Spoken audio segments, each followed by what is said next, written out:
It is time now for StyleFile. It's Tuesday. Lisa Perry is here, and we're talking about something a little different tonight, kilts. Well, Joe, with Robbie Burns Day coming up this weekend, it's a time to celebrate Victoria's deep Scottish roots.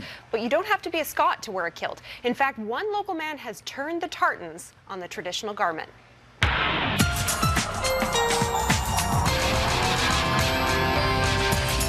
Chartered accountant David McIntosh fondly remembers his first kilt. My first kilt, if it could talk, I tell you. And fondly sports his latest. I'll wear it down to the pub. I'll wear it for a walk. Made by this man, Steve Ashton. Now, Steve hasn't always been a kilt maker. I spent 20 years in the military as a helicopter pilot. But he's always enjoyed working with his hands. I am, by schooling, a yacht designer. And one day, it just clicked. I had just seen a television show of a gentleman who was making traditional kilts in non-traditional fabrics. So I made one in camouflage. Steve's Scottish heritage is tenuous, but the kilt's complexity intrigued him nonetheless. A full traditional kilt is a very, very imposing garment. It's made from 8 yards of 16-ounce Scottish wool. It weighs over 4 pounds. And so the contemporary kilt was born. Guys got to have pockets, and that was the revolution. Most pockets I've ever put in a single kilt was 22.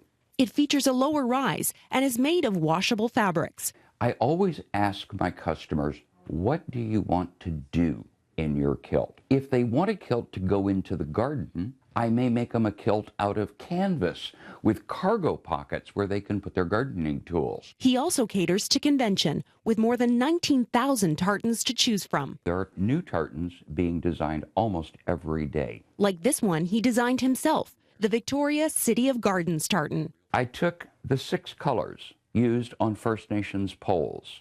I arranged them in a broad band of blue for our ocean that surrounds us, a broad band of green for our forests. His ingenuity has customers like David coming back for more. It's fun. It's a conversation starter. And there's no denying there's something about the kilt. Generally, ladies like it. They're fascinated by it.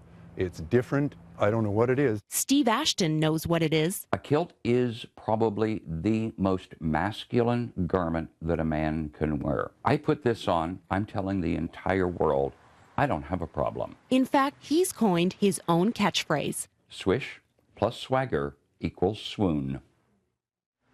In addition to Freedom Kilts, Steve Ashton also owns the online forum X Marks the Scot, which connects over 19,000 kilt lovers worldwide. What a great story. Thank you. Steve seems like an incredible guy. You could sit down with him for a while and just listen to stories. He's made for TV. Yeah, he absolutely is. I feel like I need to get a kilt now. You do.